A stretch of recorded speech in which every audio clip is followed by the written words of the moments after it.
اس کی کائنات میں غور و فکر کرنے کے قابل ہوتا ہے، اس کے احکامات کی پابندی کرنے کے قابل ہوتا ہے۔ یہ مہینہ ایسا ہے جس میں اللہ تعالیٰ نے روزے رکھوائے ہیں۔ رب العزت کا فرمان ہے یا ایھا الذین آمنوا کتب علیکم الصیام، اے لوگو جو ایمان لائے ہو، تم پر روزے فرض کر دیے گئے جیسا کہ تم سے پہلے لوگوں پر فرض کیے گئے تھے، لعلکم تتقون، تاکہ تم متقی بن جاؤ، تاکہ تم پرہیزگار بن جاؤ۔ روزہ رکھنے کا مقصد تقوی کا حصول ہے۔ ہمارے یہاں لفظ تقوی بولا جاتا ہے لیکن پتہ نہیں تقوی کیا ہوتا ہے۔ تقوی کہتے ہیں اللہ تعالیٰ سے ثواب کی امید رکھ کر اس کی اطاعت کرنا، اور اس کے عذاب کے خوف سے اس کے روکے سے رک جانا۔ جب ہم کوئی نیکی کا کام کرتے ہیں تو عام طور پر ہمارے یہاں کہا جاتا ہے کہ اجر کی توقع نہیں رکھنی چاہیے، جنت کے لیے کام نہیں کرنا چاہیے، بلکہ اللہ تعالیٰ کے لیے کرنا چاہیے۔ جس رب کے لیے کام کرنا ہے نا، اس نے ثواب کی امید باندھنے کے لیے حکم دیا ہے۔ انسان مفاد پرست ہے، فیوچرسٹک ہے۔ انسان کوئی کام بے مقصد نہیں کرنا چاہتا، بے فائدہ کرنا نہیں چاہتا۔ جب وہ ثواب کی امید نہیں رکھتا تو اس کے لیے وہ عمل لایانی سا ہو جاتا ہے، بے معنی ہو جاتا ہے، اس میں اتنا انٹرسٹ نہیں رہتا، اتنا زیادہ دلچسپی نہیں رہتی۔ نیکی کا کوئی کام ہے، جیسے آپ کا یہاں بیٹھنا ہے، اس پر بھی آپ کو اپنے رب سے ثواب کی امید رکھنی ہے۔ جیسے آپ کا سننا ہے، آپ کا خاموش رہنا ہے، ہر ایک پر ثواب کی امید رکھنے کی ضرورت۔ تو اللہ تعالیٰ سے ثواب کی امید رکھنا عام دنوں میں بھی ممکن ہے، روزے میں تو بہت زیادہ اس کے لیے ہم کام کر سکتے ہیں۔ دیکھیں، جب آپ روزہ رکھتے ہیں، آپ بھوک برداشت کرتے ہیں، پیاس برداشت کرتے ہیں، اور اس کی وجہ سے آپ کے لیے یعنی تھوڑا سا عام دنوں کے مقابلے میں مشقت ہو جاتی۔ آپ کے سامنے طرح طرح کے کھانے اور مشروبات ہوں، کوئی دیکھتا نہ ہو، پھر بھی آپ رک جاتے ہیں، کیونکہ آپ کے دل کو یقین آتا ہے اللہ تعالیٰ دیکھتا ہے۔ تو جب آپ اللہ تعالیٰ کے دیکھنے کی وجہ سے کھانے پینے سے رکتے ہیں تو آپ دراصل ثواب کی امید باندھتے ہیں کہ میری بھوک اور پیاس کا اجر میرا رب مجھے دے گا، الحمدللہ۔ تو اللہ تعالیٰ سے ثواب کی امید رکھنا رمضان میں زیادہ ممکن ہو جاتا ہے، الحمدللہ۔ اسی طرح اللہ تعالیٰ کے عذاب کے خوف سے اس کے روکے سے رک جانا۔ اب آپ دیکھیے کہ عام دنوں میں آپ اپنے اخلاق کے بارے میں اتنے کانشیس نہیں ہوتے، لیکن جب رسول اللہ صلی اللہ علیہ وسلم کا فرمان دیکھتے ہیں کہ جس نے روزہ رکھنے کے باوجود روزہ رکھا ہے، بھوک پیاس برداشت کی ہے، جھوٹ بولنا نہیں چھوڑا، جس نے روزہ رکھنے کے باوجود جھوٹ بولنا نہیں چھوڑا، اللہ تعالیٰ کو اس کے بھوکا پیاسا رہنے کی کوئی ضرورت نہیں۔ اس کا مطلب یہ ہے کہ بھوک اور پیاس سے جو چیز مطلوب ہے وہ برائی چھوڑ دینا۔ ایک تو چھوٹا روزہ ہے نا، جو صبح صادق سے لے کے غروب آفتاب تک رکھتے ہیں، اور ایک بڑا روزہ ہے جو آپ ساری زندگی کے لیے رکھتے ہیں۔ چھوٹا روزہ رکھوا کے اللہ تعالیٰ چاہتے ہیں کہ ہم بڑا روزہ رکھ لیں، اور بڑا روزہ برائی سے ہے۔ نبی صلی اللہ علیہ وسلم نے فرمایا، اگر آپ روزے سے ہوں اور آپ کو کوئی برا بھلا کہے، گالی دے، تو آپ کہہ دیں انی صائمن، انی صائمن، میں روزے سے ہوں، میں روزے سے ہوں۔ کتنی پیاری بات ہے جو ہمارے نبی نے ہمیں سکھائی ہے کہ آپ یہ کہو کہ میں روزے سے ہوں، یعنی میرا روزہ مجھے روکتا ہے کہ میں آپ سے بد کلامی نہ کروں۔ تو روزوں کا مہینہ ایک تربیت کا مہینہ ہے، ٹریننگ کا مہینہ ہے، اور آپ دیکھیں کہ اس کے لیے کتنا بڑا ماحول ہے جو اللہ تعالیٰ نے پیدا کیا ہے۔ نبی صلی اللہ علیہ وسلم نے فرمایا، اذا جاء رمضان، جب رمضان آتا ہے فتحت ابواب الجنہ، جنت کے دروازے کھول دیے جاتے ہیں، وغلقت ابواب النار، اور آگ کے دوزخ کے دروازے بند کر دیے جاتے ہیں۔ رمضان آتا ہے تو کتنی بڑی تبدیلی آتی ہے، جنت کے دروازے کھل گئے، جہنم کے دروازے بند ہو گئے، اور ایک اور بڑا کام ہو گیا۔ دنیا میں جو بڑا دشمن ہے ابلیس، ہر وقت انسان کو بہکاتا ہے، دل میں وسوسے ڈالتا ہے۔ اللہ تعالیٰ نے اس کے لیے کتنا بڑا انتظام کر دیا۔ نبی صلی اللہ علیہ وسلم نے فرمایا وَصُفِّدَتِ الشَّيَاطِينَ، اور شیاطین زنجیروں میں کس دیے جاتے ہیں۔ اب سوچیں آپ کا دشمن زنجیروں میں جکڑا ہوا ہو، کیا وہ کام کرنے کے قابل ہوتا ہے؟ نہیں ہوتا۔ یہ ماحول ہے جو اللہ تعالیٰ نے پیدا کیا ہے۔ اور جیسے نبی صلی اللہ علیہ وسلم نے فرمایا جب رمضان کی پہلی رات آتی ہے، پہلی رات، یا اللہ وہ رات ہم سے قریب کر دیجئے۔ جب رمضان کی پہلی رات آتی ہے جنت کے دروازے کھول دیے جاتے ہیں، جہنم کے دروازے بند کر دیے جاتے ہیں، شیاطین جکڑ دیے جاتے ہیں۔ ایک منادی ندا دیتا ہے اے جنت کے طلبگار آگے بڑھ، اور اے برائی کے طلبگار لوٹ جا، اے نیکی کے طلبگار آگے بڑھ۔ اب سوچئے اللہ تعالیٰ کی طرف سے جس دل کے اندر تھوڑی سی طلب ہے نا، اس کو بیدار کرنے کے لیے بھی ایسے فرشتے اللہ تعالیٰ نے مقرر کر دیے ہیں جو آواز دیتے ہیں کہ تم میں نیکی کی طلب ہے، آگے بڑھو، آگے بڑھو، آگے بڑھو۔ اور وہی فرشتے کہتے ہیں کہ اگر تمہارے اندر برائی کی تھوڑی سی طلب بھی ہے، اے برائی کے طلبگار باز آ جا۔ عام دنوں میں ایسا نہیں ہوتا، اور جب رمضان آتا ہے پورا ماحول تیار ہو جاتا ہے، اللہ تعالیٰ کی طرف سے فرشتے مددگار بن جاتے ہیں۔ اور اب دیکھیے مسلمان والہانہ طور پر رمضان کا استقبال کرتے ہیں۔ اللہ تعالیٰ نے کتنی بڑی نشانی دکھائی ہے۔ رمضان کا روزہ سورج دیکھ کے نہیں رکھنا، چاند دیکھ کے۔ جب رمضان کا مہینہ آتا ہے سب کی نظریں آسمان کی طرف اٹھ جاتی ہیں۔ آپ نے کبھی چاند دیکھا ہے؟ ذرا ہینڈ ریز کریں، کتنے لوگوں نے چاند دیکھا ہے؟ جانتے ہیں اس کا مطلب کیا ہے؟ کہ آپ آسمان کا چاند دیکھ کر آسمان والے کی طرف دیکھتے ہیں۔ سبحان اللہ۔ اور جب آپ رمضان کا چاند دیکھتے ہیں تو نبی صلی اللہ علیہ وسلم نے جو دعا سکھائی وہ دعا پڑھتے ہیں، اللہم اہلہ علینا بالامن والایمان، اللہ اس چاند کو امن والا، ایمان والا کر دینا، والسلامتی والاسلام، سلامتی والا اور اسلام والا کر دینا۔ چاند کو دیکھ کر دعا ہے ایمان کی بھی، امن کی بھی۔ یہ کتنے امن والا دین ہے۔ سلامتی کی دعا کرتا ہے انسان، والسلامتی والاسلام، سلامتی کی بھی اور اسلام کی بھی۔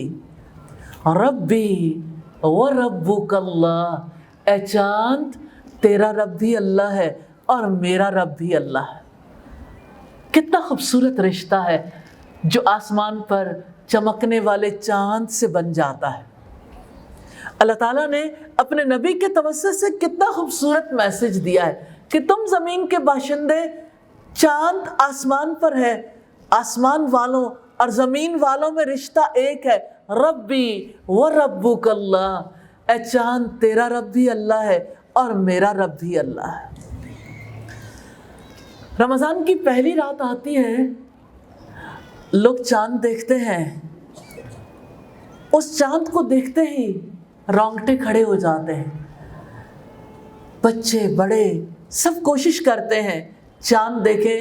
کچھ لوگ ٹی وی پہ اعلان کے منتظر رہتے ہیں، لیکن ہر ایک کا دھیان چاند کی طرف ہوتا ہے، اور اللہ تعالیٰ چاہتے ہیں چاند کے توسط سے چاند بنانے والے کی طرف دھیان ہو جائے۔ اور پھر کس طرح سے سب لوگ عشاء کی نماز، مغرب کے بعد عشاء کی نماز اور تراویح کا اہتمام کرتے ہیں کہ اللہ کے رسول صلی اللہ علیہ وسلم نے فرمایا من قام رمضان ایمانا و احتسابا غفر له ما تقدم من ذنبه، جس نے ایمان اور ثواب کی نیت کے ساتھ رمضان کی راتوں میں قیام کیا، اس کے پچھلے سارے گناہ معاف کر دیے جائیں گے، اس کے پچھلے سارے گناہ معاف کر دیے جائیں گے۔ اتنی بڑی بشارت ہے۔ دن رات ہم سے غلطیاں ہوتی ہیں، دن رات ہم سے ایسے کام ہوتے ہیں، نہیں چاہتے پھر بھی غلطیاں ہو جاتی ہیں، تو اللہ تعالیٰ اس قیام اللیل کی بدولت، تراویح کی بدولت پچھلے سارے گناہ معاف کر دیتے ہیں۔ سبحان اللہ۔ اس موقع پر اللہ کا شکر ادا کرنے کی کتنی ضرورت ہے، الحمدللہ۔ پھر آپ دیکھیے کہ جب سحری ہوتی ہے، سحر کے وقت نبی صلی اللہ علیہ وسلم کی بات یاد آتی ہے، سحری کھاؤ، سحری کھانے میں برکت ہے۔ پھر برکت والا کھانا سب کھاتے ہیں، سب اس بات پر تو بیلیف رکھتے ہیں کہ سحری کھانے میں برکت، اللہ کے رسول صلی اللہ علیہ وسلم نے فرمایا، لیکن کم لوگ غور کرتے ہیں کہ کیسے برکت ہے۔ ایک برکت تو یہ ہے کہ سحری کے بعد افطار تک انسان برداشت کرنے کے قابل ہو جاتا ہے، لیکن اس کے علاوہ بہت سی برکتیں ہیں۔ سحری کے بعد اب دوبارہ تبھی کھانا کھانا ہے جب سورج ڈوب گیا۔ اللہ تعالیٰ نے افق کے نشانیوں کے ساتھ ہر عمل کو کیسے منسلک کر دیا۔ دوبارہ جب سورج ڈوبے گا تب روزہ کھولنا ہے، اور درمیان کے اوقات میں کیا کرنا ہے؟ بہت سارے کام ہیں۔ آج ہم اکٹھے بھی اسی لیے ہوئے ہیں کہ ہم یہ دیکھیں کہ ہم نے رمضان کی تیاری کیسے کرنی ہے اور رمضان میں ٹائم مینجمنٹ کیسے کرنی۔ کیا آپ کرنے کے لیے ریڈی ہیں؟ تو دیکھ لیجئے، سب سے پہلی چیز جو آپ سے مطلوب ہے وہ یہ کہ آپ قیام اللیل کے لیے زیادہ احادیث پڑھیں، لوگوں کے جذبوں کو دیکھیں، لوگ کس طرح راتوں میں قیام کرتے تھے، راتوں میں قرآن کو پڑھتے تھے، اور پھر آپ یہ دیکھیں گے کہ دن کا روزہ کس طرح سے رکھنا ہے۔ جتنا زیادہ اجر اتنا زیادہ آپ کی طرف سے اور زیادہ کوشش ہونی چاہیے۔ ان دنوں میں ایسی مجالس منعقد کرنے کی ضرورت ہے۔ الحمدللہ رب العالمین، ہم نے آپ کے لیے ایک رمضان گائیڈ پریپیئر کی ہے۔ آپ میں سے ہر فرد رسپانسبل ہے، کیونکہ آپ میں سے ہر فرد مسلمان ہے۔ ہر فرد یقین رکھتا ہے کہ اللہ تعالیٰ نے اس مہینے کو برکت والا بنایا۔ میں آپ میں سے ایک ایک فرد سے توقع رکھتی ہوں کہ وہ جہاں کہیں ہوگا لوگوں کو رمضان کی تیاری کرنا ضرور سکھائے گا انشاءاللہ۔ کیا آپ لوگ رمضان کی تیاری کرنا سکھانے کے لیے تیار ہوں گے؟ انشاءاللہ تعالی۔ رمضان گائیڈ انشاءاللہ آپ کی بہت زیادہ ہیلپ کرے گی، کیونکہ آپ کے ہاتھ میں وہ تمام چیزیں ہوں گی اور آپ اسے دوسروں تک بھی پہنچائیں گے تاکہ وہ بھی بہترین انداز میں تیاری کرنے کے قابل ہو جائیں۔ اب بات ہے روزے کی، اور روزے کے بارے میں وہ حدیث آپ کے سامنے رکھنا چاہتی ہوں جو حدیث قدسی ہے۔ نبی صلی اللہ علیہ وسلم نے فرمایا، اللہ تعالیٰ فرماتے ہیں الصوم لی، روزہ میرے لیے ہے اور میں ہی اس کی جزا دوں گا، یعنی اس کا اجر لکھنے پڑھنے میں نہیں آ سکتا، اتنا بڑا اجر ہے۔ نماز کے لیے اللہ تعالیٰ نے کہا ہے کہ میں اس کی جزا دوں گا، جزا تو اسی نے دینی ہے، لیکن اللہ تعالیٰ نے یہ نہیں کہا۔ کیا حج کے لیے کہا ہے؟ نہیں کہا۔ کیا زکوٰۃ کے لیے کہا؟ نہیں کہا۔ کیا صدقات کے لیے کہا؟ نہیں کہا۔ کیا غریبوں کی مدد کر کے اللہ تعالیٰ نے کہا اس کی جزا میں ہی آپ کو دوں گا؟ ایسا نہیں کہا۔ اس کا یہ مطلب نہیں کہ جزا نہیں دے گا، اس کا یہ مطلب ہے کہ روزہ بہت بڑا عمل ہے۔ نبی صلی اللہ علیہ وسلم نے فرمایا من صام رمضان ایمانا و احتسابا غفر لہ ما تقدم من ذنبہ، جس نے ایمان اور ثواب کی نیت کے ساتھ، ایمان اور ثواب کی نیت کے ساتھ رمضان کے روزے رکھے، اس کے پچھلے سارے گناہ معاف کر دیے جائیں گے۔ کوئی شخص یہ کہہ کے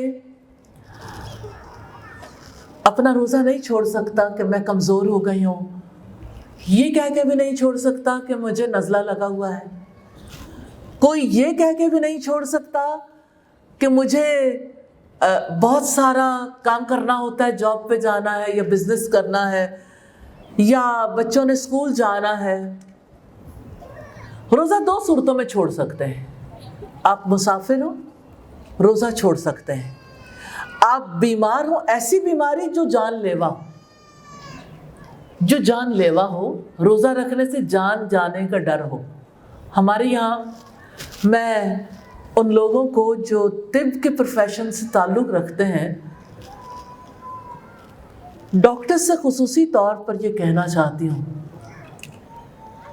روزہ تو انسانوں کے لیے شفا ہے۔ روزے کی وجہ سے انسان کا بدن صحت مند ہو جاتا ہے۔ اللہ کے رسول صلی اللہ علیہ وسلم نے فرمایا، اس حدیث کے بارے میں بہت سے لوگوں کا خیال ہے کہ یہ ضعیف ہے، لیکن یہ اب ثابت شدہ بھی ہے کہ تم روزے رکھو تم صحت مند ہو جاؤ گے۔ تو جس چیز سے صحت ملنی ہے اسی سے روک دیا۔ کسی کو کہا جاتا ہے آپ کو شوگر ہے روزہ نہیں رکھیں گے، حالانکہ کتنے ہی شوگر پیشنٹس ایسے ہیں، شوگر کی قسمیں ہوتی ہیں، کتنے ہی شوگر پیشنٹس ایسے ہیں جنہیں کہا جاتا ہے، ڈاکٹرز ایڈوائز کرتے ہیں فاسٹنگ بہت ضروری ہے۔ دنیا میں آج کتنی قسم کی ڈائٹس کروائی جاتی ہیں۔ ایک انٹرمیٹنٹ ڈائٹ ہے، آپ 14 گھنٹے 16 گھنٹے 18 گھنٹے بھوکا رہیں گے، اس طرح سے کہ آپ قہوہ پی سکتے ہیں، پانی پی سکتے ہیں، کھا نہیں سکتے۔ لوگ جب فاسٹنگ کرتے ہیں ریلی خوف آتا ہے۔ روزے کے مقابلے میں ایک ایسا روزہ ہے جس کا اللہ تعالیٰ نے حکم نہیں دیا۔ صحت کے لیے روزہ رکھنا چاہتے ہیں تو اس کے لیے وہ قانون اپنائیں، وہ طریقہ کار جو رب نے بتایا، اسی میں خیر ہے، اسی میں حکمت ہے۔ اور وہی اوقات ہمارے معدے کے بند رہنے کے لیے ضروری ہیں جن کو اللہ تعالیٰ نے متعین کیا ہے۔ تو روزہ رکھنا ہے، آپ روزہ رکھیں گے؟ کتنے لوگ ہیں جو روزہ نہیں چھوڑیں گے؟ انشاءاللہ روزہ رکھوائیں گے؟ روزے کی اہمیت کا احساس دلائیں گے؟ انشاءاللہ۔ کتنی بڑی تعداد ہے اس قوم کی جو روزے رکھنا بھول چکی ہے۔ نوجوان روزہ نہیں رکھتے، بہت بڑی تعداد ہے نوجوان لڑکیوں کی جو روزہ نہیں رکھتی، خواتین کی، مردوں کی بہت بڑی تعداد ہے جو روزہ نہیں رکھتے۔ اپنا مشن بنا لے، ارکان اسلام میں سے ہے، پیغام پہنچانا ہے، پیغام پہنچانا فرض ہے، پیغام پہنچانا ہے کہ روزے رکھنا اللہ تعالیٰ نے اب بھی فرض کیا ہے، پہلی کتابوں میں بھی فرض کیا تھا۔ کیا آپ اندازہ کر سکتے ہیں دنیا کا کوئی مذہب ایسا نہیں رہا جس میں روزے کو فرض قرار نہ دیا گیا، لیکن سب سے زیادہ آسان روزے مسلمانوں کے ہیں، کیونکہ ہم صبح صادق سے پہلے کھا سکتے ہیں اور پھر غروب آفتاب کے بعد بھی کھا سکتے ہیں، یعنی رات کو روزہ نہیں ہوتا۔ ایک بار ایسا ہوا کہ ایک صحابی نے، چونکہ پہلے روزہ رکھنے کا ایسا ہی رواج تھا، انہوں نے مزدوری کرنے کے بعد گھر آئے تھے، اپنی بیوی سے کہا کچھ کھانے کو دے دو۔ بیوی کھانے کے لیے گئی تو انہیں نیند آ گئی، اور اس دور میں ایسا تھا کہ اگر کوئی روزہ افطار کرنے سے پہلے سو جاتا ہے تو اب وہ دوبارہ اگلی شام میں جا کے روزہ افطار کرے گا۔ آپ امیجن کریں، ایک دن کا روزہ ہو گیا، اگلی رات کا بھی روزہ ہے، پھر اگلے دن کا بھی روزہ ہے۔ اس کے مقابلے میں صبح صادق سے غروب آفتاب تک کا روزہ کتنا آسان ہے، الحمدللہ۔ تو روزہ رکھنا بھی ہے اور روزہ رکھوانا بھی ہے انشاءاللہ۔ سب سے پہلی بات جو آتی ہے، باقی رمضان کے کام انشاءاللہ ہم ڈسکس کرتے ہیں، رمضان کی تیاری کیسے کریں۔ برکت والا مہینہ، بھلائیوں والا مہینہ ہے، اس کی خیر و برکت سے محروم نہیں رہنا انشاءاللہ، کیونکہ جو اس مہینے کی خیر و برکت سے محروم رہا وہ ہر قسم کی خیر و برکت سے محروم رہا، محروم نہیں رہنا۔ تو رمضان کی بھلائیوں کو، اس کی خیر و برکت کو سمیٹنے کے لیے رمضان سے پہلے تیاری کرنے کی ضرورت ہے۔ سب سے بڑی تیاری کیا ہے؟ کیا آپ جانتے ہیں رمضان میں سب سے بڑا کام کیا ہے؟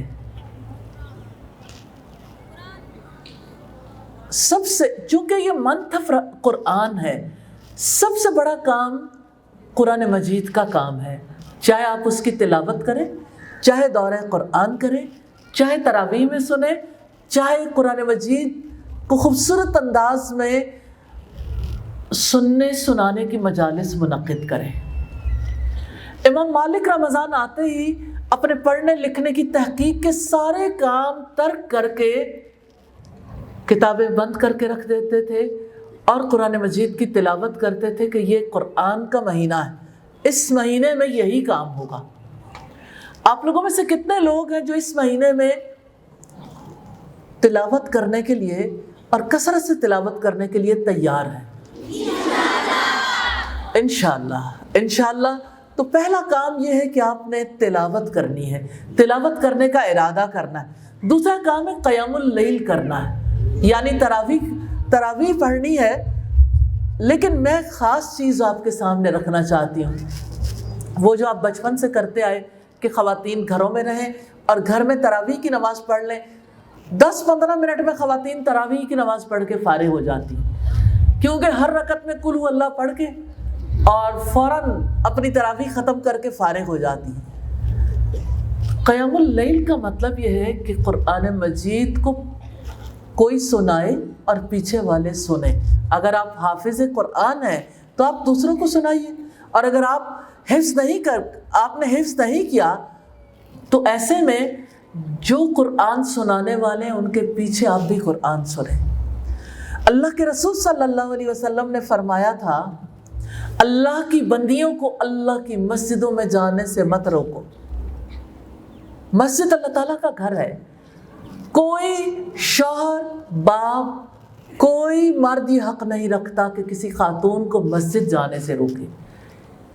اللہ تعالیٰ کی عبادت کرنے کے لیے کسی سے اجازت نہیں لینی، عبادت کرنا آپ کا حق ہے، قیام اللیل کرنا ہے، کیونکہ جو اثر قرآن نے آپ کے دل پر ڈالنا ہے وہ صرف سورہ اخلاص میں نہیں ڈالنا، یا چھوٹی صورتیں اگر آپ پڑھ لیتے ہیں تو یہ تراویح نہیں ہے، نوافل ہیں، تراویح نہیں ہے، قیام اللیل نہیں ہے۔ قیام اللیل میں قرآن سنا اور سنایا جاتا ہے، اور جب آپ قیام اللیل کریں تو قرآن ہاتھ میں لے کے پڑھیں، کیونکہ آپ کو ساتھ ساتھ پڑھنے کا موقع ملے گا۔ اس پورے رمضان میں ایک قرآن آپ اس طرح سے پڑھ جائیں گے اور آپ کی توجہ برقرار رہے گی انشاءاللہ تعالی۔ اس مہینے میں انشاءاللہ دورہ قرآن کرنا ہے۔ کتنے ہی لوگ ہیں جو دورہ قرآن کروائیں گے اور دورہ قرآن سنیں گے، اپنی جگہ پر لوگوں کے لیے انتظام کریں گے انشاءاللہ تعالی۔ آپ میں سے کوئی فرد ایسا نہ ہو جو دورہ قرآن نہ کرے، لیکن کتنے ہی ایسے لوگ ہیں جن کی مادری زبان عربی بھی نہیں ہے اور وہ قرآن کو نہیں سمجھتے۔ اس وجہ سے ہم نے دورہ قرآن کا یہ طریقہ اختیار کیا ہے کہ کچھ حصہ تو عربی زبان میں یعنی کلام اللہ ہو اور باقی اس کا ترجمہ پڑھ کر سنایا جائے، اور اس کے ساتھ ساتھ جہاں جہاں کوئی امپورٹنٹ باتیں ہیں اس کو ہلکا ہلکا واضح کر دیا جائے۔ دورہ قرآن رسول اللہ کی سنت ہے۔ سیدنا عبداللہ ابن عباس کہتے ہیں کان رسول اللہ صلی اللہ علیہ وسلم اجود الناس، اللہ کے رسول صلی اللہ علیہ وسلم سب انسانوں سے زیادہ سخی تھے۔ میں سوچتی ہوں آپ کتنے لوگ ہیں ماشاءاللہ بیٹھے ہوئے، آپ سے بھی زیادہ، آپ سے بھی، آپ سے بھی، ہم سب سے زیادہ، ہر زمانے کے لوگوں سے زیادہ سخی تھے۔ اور سیدنا عبداللہ ابن عباس کہتے ہیں کہ رمضان کے مہینے میں آپ کی سخاوت ریح مرسلہ کی طرح ہوتی تھی۔ جانتے ہیں اس کا کیا مطلب ہے؟ جیسے بہت تیز آندھی چلے، تیز آندھیوں سے بھی زیادہ آپ صلی اللہ علیہ وسلم سخاوت کرتے تھے۔ اور ایسا تب ہوتا تھا جب جبریل علیہ السلام آپ کو دورہ قرآن کروانے کے لیے آتے تھے، اور ایسا ہر رات ہوتا تھا۔ یعنی ہر رات میں حضرت جبریل علیہ السلام آپ کو دورہ قرآن کرواتے تھے۔ جتنا حصہ قرآن مجید کا نازل ہو چکا تھا اتنے حصے کو ریوائز کرواتے تھے،